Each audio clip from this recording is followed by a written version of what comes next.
Staff Sergeant Scott Brookhorst. Staff Sergeant Scott William Brookhorst.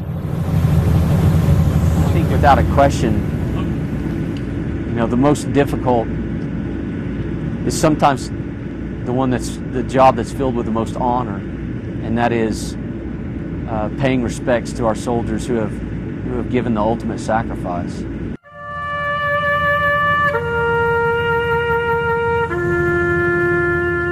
I know that for these soldiers who are here that knew him, these will be the last words that are basically spoken for him and about him while we're here.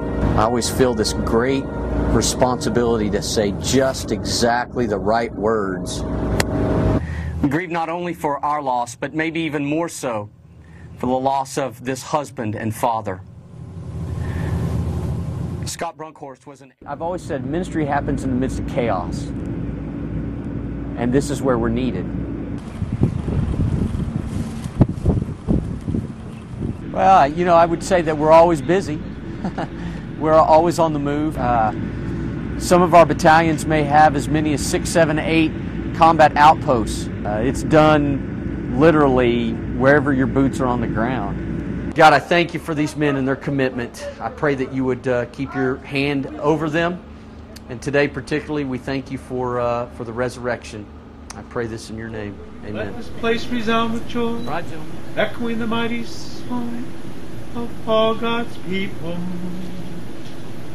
I really believe that having a religious service reminds them more of home than almost anything else. It takes them out of the environment, which is stressful, and it takes them back to a time of security, peace, also a relationship with God that helps them.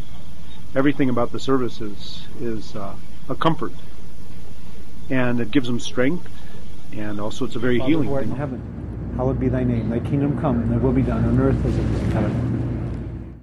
I deal with pastoral counseling every day. I would say probably at least once every day. So when you saw it happen, what did you see? Just all of a sudden he disappears in the smoke? Yeah, it was just a big flash, and I just saw it just engulf his body. And it seems like, no matter what we do, they figure out what we're doing and how we're walking, and they set up those IEDs just for that. I never thought this kind of thing would bother me either. And I don't think it's so much being shot at, or even watching the enemy get wounded or hurt or die. It was just watching my buddies get hurt. And I can't help but think when it's my turn, I've still got 3-4 months of deployment left.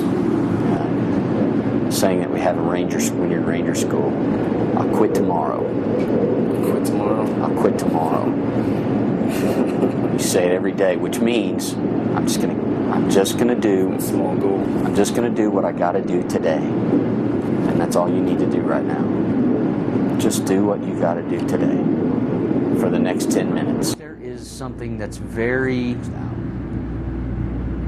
satisfying and rewarding, not in that I have done something special. I talked to one 18-year-old kid for 1 hour who just saw his friend get blown up, and he got up and stood up and said, I feel a little bit better, sir. See you later. I can go sit down and feel like I fulfilled my calling today. You know what? If you don't do anything the rest of the day, that's pretty good.